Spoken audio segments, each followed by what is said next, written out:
Yo, what up, man? This is the Hard Media Podcast, powered by Hard Media Group and Hard Service Solutions. Hard Media Group is a social media solutions agency. We create content, we do video, advertisements.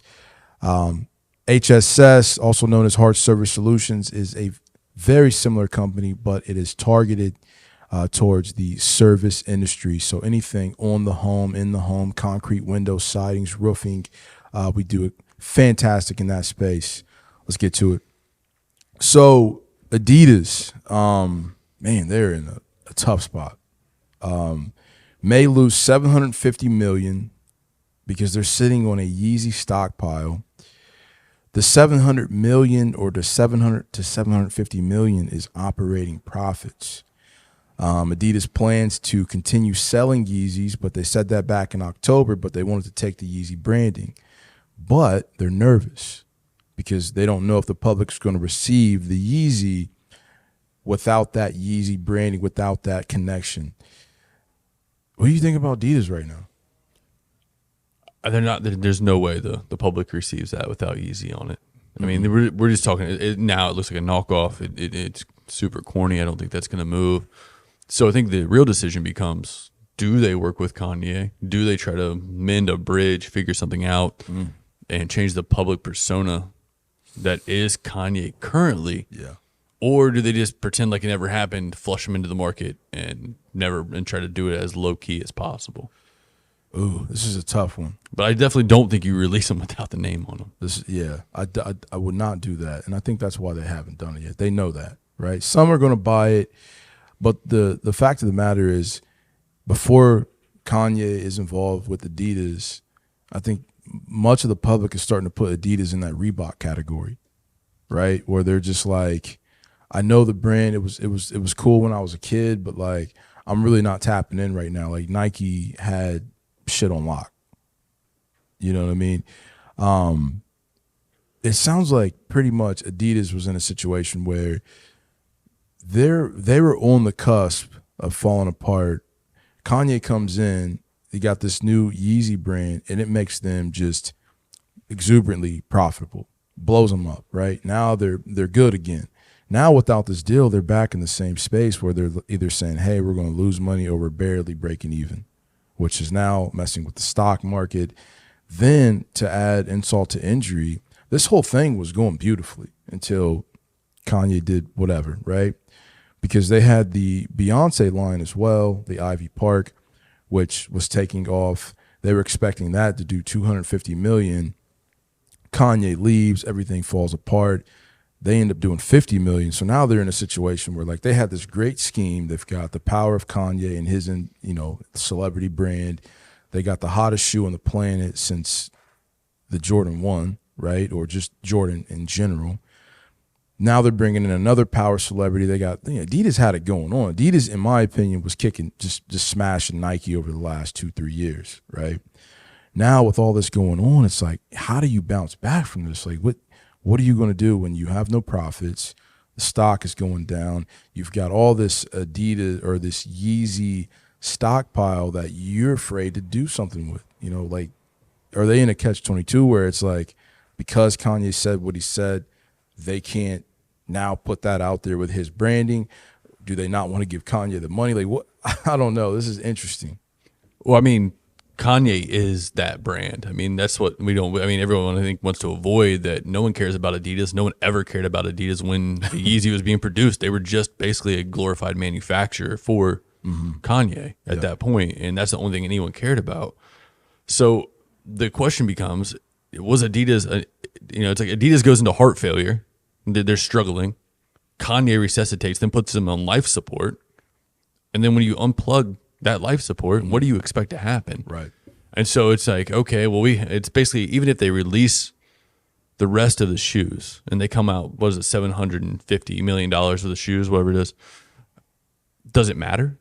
Great. You made $750 million.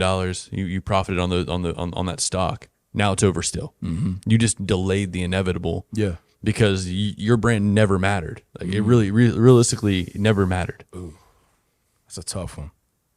You sell the stock, it's a $750 million problem that we saw year one. But after this, if we can't continue to bring about great designs, great product, it's a slow death in either way you look at it at this point, right? Yeah, I mean they've tried this with other people too. So It wasn't the first. no, Yeah, Pharrell has a shoe line with them. Beyonce, they've done multiple deals with mainstream artists, Right. And no one can do this. And say what you want about Kanye, the innovation and the genius that has made him who he is in every walk of his life is the same reason his shoes don't look like other shoes. Right. The same reason people bought them. Right. It's the reason why when you first saw him, you hated him, because whatever you thought a shoe was, he didn't want to make that, and he accomplished that. So, And he made him the most comfortable shoe out of all stylish shoes. Yeah. You can wear them all day and not pay for it. that's the killer, in my opinion. You got something that looks great. Like, we love Jordans. We grew up. That was pretty much the era that we grew up in. That was the stuff. You know what I mean? But you and I both know Jordan 4's mad uncomfy. You're putting certain Jordans on. You're sacrificing the comfort to be mad fresh. But with Yeezy, it's all good. You know what I mean? So, does Adidas bounce back? Fully? No. Do they stay around forever because they're just so big and they do have certain things? The Ultra Boost is still a great shoe. Yeah. It's a great running shoe. There's a lot of people that believe in it for the athletic side of things. They're always around, but do we see a situation like Reebok or like Converse where they end up being devoured by someone else? I think that's a realistic thought process at this point. Got you. Interesting. I think you had an interesting topic as well. Yeah, so transitioning is kind of like talent. So it's an easy transition. We're talking about the talent of Kanye when it comes to being on the forefront of innovation. In the marketing industry, there is this, I should say the marketing industry, just industry as a whole, business. We're seeing this creator economy come to fruition, right? We're seeing everything having to go through some form of creating content, whether you're the accountant, whether you're the marketing person, whether you're legal, creating content inside of these situations. With that being said, talent can only expand so far. There's only so much talent to be had. This is partial opinion, but I would say there's a lot of backing to this. Agencies have the most talented employees. So in the hiring process, if you're a company, do you work with an agency because you know that they have the most talented creatives on planet Earth? Or do you try to bring it in-house and cultivate creatives knowing most likely you're not getting the best creatives in the field because agencies have already gobbled them up or they're freelancing? I would say more times than, I would say most of the time you're going to want to try the outsource situation first, because unless you have a pipeline to creators, unless you understand, even if you're looking for a creative, right, and you're trying to bring them in-house, do you know what you're looking for? Do you know how to truly measure, a creative on, whether this is someone you need to bring in or not? And then when you talk about cultivate, how do you know how to cultivate the creative if that's not your company type? You know what I mean? It gets difficult to do that. I hear companies and I think they look at it from a numbers perspective sometimes, or they look at it from, I have access to their production. You know what I mean? I don't have to wait. They're right here. I can move them around, and all of that sounds good in theory, but what you end up getting sometimes is, maybe it's something that's subpar. Maybe you guys go into a different direction. They were supposed to be focused on, this particular part of the marketing, and then they end up kind of doing admin and stuff. I don't really see it work out too much unless that company understands, the marketing at the CMO level, right? And knows all the different tricks of the trade to bring in someone that's worthy and then manage that person inside. I say lead towards the agency, not being biased because we have an agency, but I'm just seeing how it works. Like, it sounds good that you're going to bring someone in and you're going to have access to them. And it's going to be fantastic, but you literally have an agency that you can outsource for a fraction of the cost, and they can keep up with the speed, all the capabilities that you want. And what you really want is not that difficult to pull off. and you think that you have to have this person inside, and you're just overthinking it. You can literally have an agency that's worthy kind of pull this off. Now, in some cases, let's just say you and I pivoted to a whole other company, right? Because we have that agency background, because we have that CMO level expertise, it makes it much easier for us to say, hey, bring in my video team, bring in a writer. Matter of fact, I don't even need to bring in a writer. I have relationships that I can outsource this for a fraction, right? So it just depends on the situation, in my opinion. Yeah, I think there's a level of growth, right? So we know in the beginning that you go and you hire a marketing person. Great, unless they're a unicorn and they can edit, shoot, write, create graphically, work in design and all these other different platforms, usually have some CRM integration. There's so many things you need to do as a small business in the creative space at this point. I think it's impossible. With that being said, there is a growth point when you outgrow an agency. So when you start seeing these large companies using agencies, that makes no sense to me. When you have the ability to basically build an internal agency because you have the budget to bring in 5, 6, 7 people in marketing, you can build an agency inside of your own business as long as you have the correct CMO to run it. Right. You're basically saying, hey, we're going to build an internal agency that does all the marketing for our company. Yeah. And now you have the resources to do it. But we're talking about a massive gap, right? You may be able to start doing that at 50 million, 75 million as a company. Until then, there's no way you can build this agency or build an internal agency inside of your business.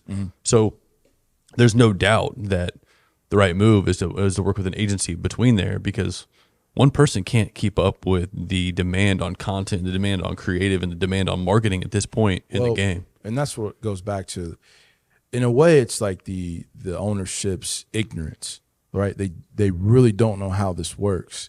So they may get one person and they may lean on them and think that they can do everything. And that goes back to, like I said, if you're not from that background or you've never managed at that level, like, you really don't know, right? So you think this one person is going to solve all of your problems.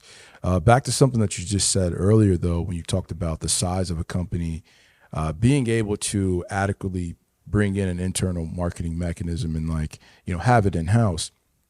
I still think it's difficult, even for companies of that size, sometimes. And I think they start to do the cost analysis and they're just like, well, does this really make sense? Can I just put this over to Hard Media, or can I put this over there to VaynerMedia? Can I put this over there to this other agency and do all this? Because I start to think about trends, right? And you bring in this department. How long do you plan to have this department? How long is this going to be, something that's vital to have it inside? Is it a 5-year run? Is it a decade? Are we going to be doing this for, that long of time? Because I think like a CMO, all the different employees, like it is an investment. So it's like, and it's a reoccurring investment because you got to pay salaries and taxes, et cetera. So it's like, even at that level, I still understand where these major companies are saying, hey, I'm going to still bring in an agency, because there's, outside of the money thing, there's still the expertise of like what you're doing with this. Again, going back to like you and I, now we get into other ventures, we see the importance, we understand like you definitely need something internal, like an internal machine that is collecting. You look at the bigger guys, Gary Vee, you see him all the time. You see Pat Bet-David, but this is actually going on all over the space right now, where companies are bringing in this content collection team that's always on, got the cameras always on, always cutting and editing and making content. So, whether you're a massive size company or you're a smaller company, whether you want to bring it inside or outside, I think one of the larger points to what you're saying is that this is something your company cannot go without, like almost like accounting. That's what I would say. Is content creation, is it a utility at this point? I think it is right now. For how long? Because tech is moving so fast to where which of this will start to be automated to a level where you're just kind of pressing buttons. You know what I mean? The algorithms are doing so much now, right? It can get to that level. But for right now, I think it is a utility. I think it's been a utility since 2018. I think it's become a more of an important utility now because it's so noisy out there that you have to be a part of that currency, right? If you got all these different platforms and you're not a part of these platforms, you're only going to be able to grow, and you're only going to be able to continue to, stay afloat in your business for so long. And I think that people are still getting around to this. And I don't know if it's numbers driven, but I think people are still getting around to the fact that, hey, we need to be out there a little bit more. It's like a feeling of like being naked. Like, man, we're not out there enough. Numbers are good, business is good, but we're just not out there enough. I have this feeling, And I think some of the content creation is, I need a direct ROI. Well, in the beginning and a lot of your efforts, there's not going to be a direct ROI when it comes to just producing content. It goes back to, just my opinion, that goes back to the ignorance of the owner. Again, you have no idea how this really works. And everything that you've been doing in your marketing efforts and how you've been taught, if you can't, directly measure it within a certain time frame, you tend to, push it to the side and say it's ineffective. But you're talking about more of the long game. And that, to me, is where sometimes there can be a struggle with the client because their perspective might not be the right perspective. They might be uneducated on this. But that's exactly the way this thing should go. It's a long play. We should be very dedicated to it because it can blow up fast or it can blow up slow. But if it's not consistent, you know what I mean, you're not going to get anywhere. And you're just kind of looking for these quick, kind of fly-by-night tactics like, hey, now we got more leads, like it's going down, like, oh, this is going to, move the needle. And it's gimmicky, It is gimmicky. I think you look at content almost, it's like having an open house. Every time you produce a piece of content, you're having an open house, and you're allowing someone to walk in that door, and you're allowing an introduction by every piece of content. So, yeah, sometimes the content's not going to do what you need to do, but other times, someone's going to walk through that door, and you're going to make a connection that changes the course of your business. For sure. I want to talk about something earlier that's still along the lines of this, is the demand for creatives as time goes on, right? And do we have enough available creators out there to, solve the issue? I think this is just one of many industries that are feeling this right now. For instance, plumbing, right? There's a demand for plumbing, but do we have enough skilled plumbers? There's a demand for welding, but do we have enough skilled welders? Now, I think we're going towards, for sure, a demand of creators, but is there enough creators out there to support where life is taking us? Yeah, there's enough creators. There's not enough good creators. And what we're going to run into is a big, big problem. Yeah. Because everybody wants to, who doesn't want to be a creative? Doesn't it sound like a fun job? I'm going to be honest, man. It sounds like it is innate to a human. Exactly. And there's so many people that we know that go to marketing school that have this dream of chasing this content creation, this marketing piece.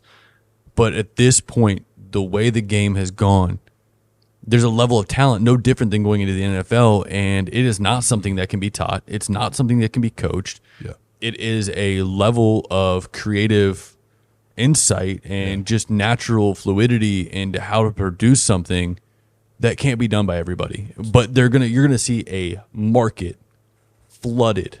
It's happening right full now. Of content creators. Yeah, it's happening right now. I went to Miami a couple years back, and we're kicking it. It's just mad young people, and like they're living in nice condos. Like we're moving around a little bit, but like everybody's young, and I'm like, man, what are you guys up to now? In the back of my mind, I still believe it's like some rich parents lurking. But every time I talk to these guys, a lot of them are like, well, I do social media ads. Companies pay me $3,000 a month to run social media ads. And I'm like, it's that let me know then that this creative thing is like moving really fast, and people are finding that they can be creatives, or they can kind of work the platforms because they're solving a pain point for other people that don't know how to work the platforms or may not have the time to. And these guys are eating off of this. You know what I mean? But that's full circle. You're talking full circle. When we said that we're talking about the talent pool being in agencies or being freelancers, why would any of these people go to work for Bill's HVAC? Why? Do you want to take a pay cut to have restricted hours and not know exactly what you're doing and have no freedom and maneuverability in your life? Yeah. It doesn't make any sense. You're going to get a less talented employee for that position. Yeah. So you're saying, as the company, why are you looking to bring? You're going to struggle. What you're going to do is you're going to bring in the subpar creator. Exactly. You're going to get the bottom feeders. Yeah. Because anyone that's in their right mind, that's truly a creative, Because part of the being that type of creative that we're talking about is they're not easy to put inside of a box of any sort, right? They're late, you know what I mean? You confront them about shit, and their communication's all weird because their mind is like, well, I thought this, and you're like, well, why would you think that? There's such a disconnect sometimes between the creative and maybe the business type, if you will. So you're trying to bring this person in. They're like, they're probably the failures of the creative. I'm not even trying to talk down on people either, because there's probably some fire creatives just waiting to be like, hey, I'm quitting this job. I'm going to do my own thing. But I do believe they're probably getting the bottom of the barrel. So again, it goes, like you said, it went full circle. Like, why are you trying to bring this in-house? Get rid of that idea. It's archaic way of thinking when it comes to this, because there's just an abundance of this out here that you can tap into, and you don't need to have this old rigid situation anymore. Like, go ahead and tap into them. Trust them. It's okay. If they don't deliver, fire that person. Go get another creative. It's okay. Just because they're in your house and you can lurk over them doesn't mean that you're gonna be. How fast do you want a creative to quit? How fast? Yeah, lurk over that creative. See how fast they quit. So we're not gonna throw a name out there, but you remember this like we all do, right? 2 years ago, we were working with an organization. They ended the relationship with us. That's just the name of the game in marketing, right? Clients don't last forever. And they wanted to bring in the videographer in-house. And then I think the videographer lasted, what was it, a day? Yeah, a day or two, yeah. It's like 2 days. So we see the client, because we're still, communicating with the client for other things, right? And they tell us like, yeah, man, what'd you say to that guy? Like, I introduced you to him and then he quit.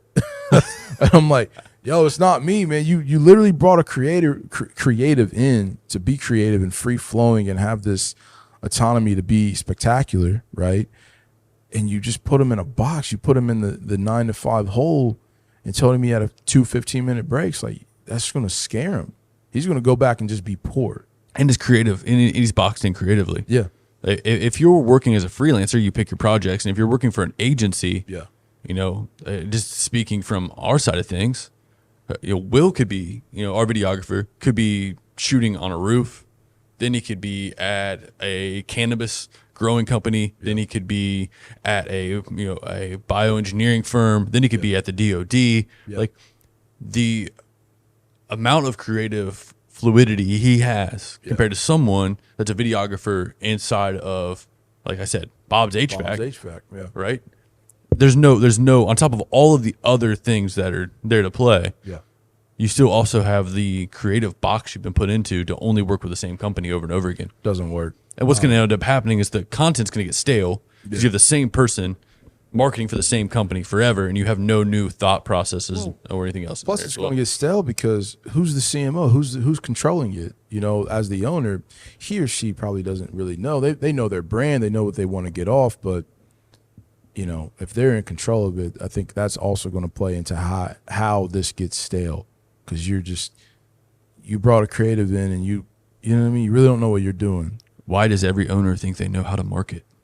Oh, because they successfully build a business, and that gives them confidence to be like, I know what I'm talking about. But I brought in the specialist, you know what I mean? The expert, but they still don't want to listen. I want to go back to something you said earlier I think was important. You said there's not a lack of creatives or creators. There's a lack of really good ones. And you were saying that we can't teach this. And I agree that you can't teach it. Like, hey man, sing really well. I'm going to teach you how to be a great singer. You know what I mean? Like, there's certain things that you just cannot teach. But what I think we can do, and what I think we're doing a terrible job of, I think we're doing a terrible job of cultivating the great creators. Obviously, in education, it's not built for that at all. It's not built for that. And I think that, not to take this conversation to a whole different situation, but when I think about some of the advancements of our tech, we've been talking about ChatGPT of late, how you can literally ask this search engine, this AI of something, and they can just articulate something back to you, but not just facts and data. It's like thinking like, hey, in this situation, what's the best course of action? And then it thinks and it spits something out. when it goes back to the creatives and the lack of cultivation, we have these establishments, in my opinion, like our education system, that conceptually is beautiful, right? You always have to have an education system, but we haven't looked at it in so long, and tech is moving so fast, and not just tech, but the minds, right? Why students don't cling, why students are struggling right now, why students say, man, I really don't want to go to school. I've been saying that forever, but like now it's like, man, what's happening in there where the kids just don't want to go? Why? Everybody wants to be educated to a degree. Everybody wants to learn. That's human nature. But learning is not fun, and learning is not coinciding with the needs and the desires and the types of people that are here right now. So again, we can't teach these creatives to be great creatives because that's very difficult. The talent has to be there. But we, I think, have to do a much, much better job of cultivating these creatives that are going to be so important now and in the future. Yeah, 100%. Education is never going to be able to keep up with the current layout of what's going on unless education somehow gets an AI facet that is able to keep up the curriculum as fast as tech's going. And I'm sure that's on the horizon in some capacity. Right. But as of right now, we're seeing the most level playing field we've ever seen. So the people that are good at education tend to come out and become doctors, lawyers, accountants, those type of nurses. But the people that struggle at education end up being in the trades. The money in the trades is unbelievable now. We know it. Roofers, plumbers, those type of people are making money as high as doctors, lawyers. For sure. And now we have creatives. And the creatives are now making the kind of money that these other occupations did. So we're going to probably see some kind of separation of these type of students, much like other countries do. In the United States, we have a very much more cookie cutter system, but it's also all federally funded or state funded, I guess. Yeah. Which is great. But I think we're going to see a separation of these type of students like we would somewhere else where we can start to cultivate these skill sets. Like do you want to be one of these traditional education students? Are you a creative? Are you a tradesperson? Yeah. I think we're going to start seeing kids cultivated to what they want to do at a younger and younger age. And I do believe that education will start to use some of these tools that we're talking about now to keep up. Do you think it is for lack of better words, government, whether federal or state level, do you think that it is their responsibility to, key in on the education to modify it to accommodate what's happening right now? Man, without getting political about this, because the discrepancies in the current public education system, if you were to look at a Dayton public school compared to Centerville, here in Dayton, Centerville's a very affluent school that might as well be private. It's so good, but they're both state funded. Right. To not think that gap gets horrible when you start to introduce these type of things that will, of course, go to the more affluent schools. For sure. That part makes me very, very nervous. Right. Is it their job? 100%. Yeah. What I think will start to happen is we'll start seeing private schools continue to thrive as they are now, and the voucher systems and the subsidies that are in place will allow other students that are in failing districts to keep up. And I'm hoping that's something that can continue. But I 100% believe it is that. I mean, if the state's going to keep control of the education system, it's their responsibility to keep up. Absolutely. That's, and I think that is a fundamental government problem or responsibility. Like, I think me being, again, not to be political, but like I'm kind of middle, you know what I mean? Middle right. Some days I'm middle left, but I'm usually trying to be neutral because I see good things on both sides, see bad things on both sides as well. But I guess me, especially being this is coming from an ultra capitalist as well. I do see where like, hey, well, this is a Fed situation. This is where I believe that Feds should be intervening and saying, hey, we got this old, outdated education system that I think we've got some good bones there. The infrastructure is phenomenal, right? But now we have to look into it and figure out, where is it fatty? What's obsolete? What doesn't make sense? What doesn't coincide with the current environment, right?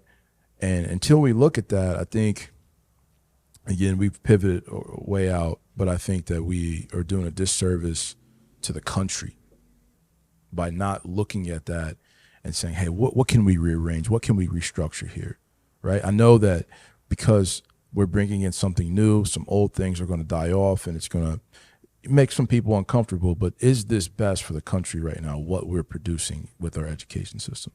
Yeah, I think what's the quote? Maybe I don't butcher this, but basically a society becomes great when children enjoy the shade of a tree that the people who planted it will never see. Right? And that's what we have to do with the education system at this point. They start putting in these systems that we may never see come to fruition in our lifetime that will change the youth, Right. because at this point they're growing up in a world that we don't even understand yet. It's moving so fast that we don't even understand the world they're growing up in. Right. We're trying to predict it, but it can pivot and wiggle. You know, we talk about this, and we've said this a couple times, where it's like, hey man, when you were in school, did they tell you could run a social media company from home? Did they tell you that was a job option? You know what I mean? Like, might not have been there, not even been a thought at that point. I remember getting in trouble. My parents coming home, and I think I was like second or third grade, and they're like, "Yeah, well, the problem is Justin's a social butterfly, and all he wants to do is like find ways to communicate with everybody." I'm like, wow, That's such a bad thing. terrible thing. Now, Yeah. didn't see that social media piece coming today. I mean, regardless of social media, when is that ever a bad thing? Like, you know what I mean?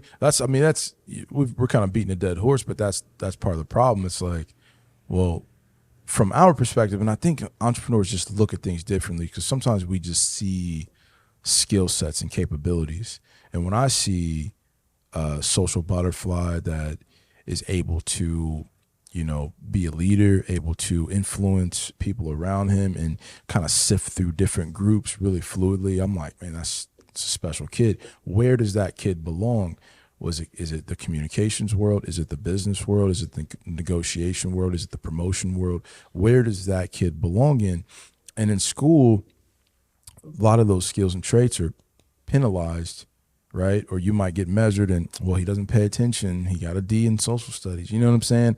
Like, we can go on and on about this all night, but I think that is something, again, I don't think this is like an opinion thing. I think this is a fact thing that is affecting the whole country. And I think when parents and people who, you know, are patriotic, you know, they look at it, and I think that we have to start looking and saying, like, come on, we're paying taxes for this. I'm sending my kids here in good faith that they're going to come out and be ready for the world. And I don't think it's doing that anymore. So that's where I'm at.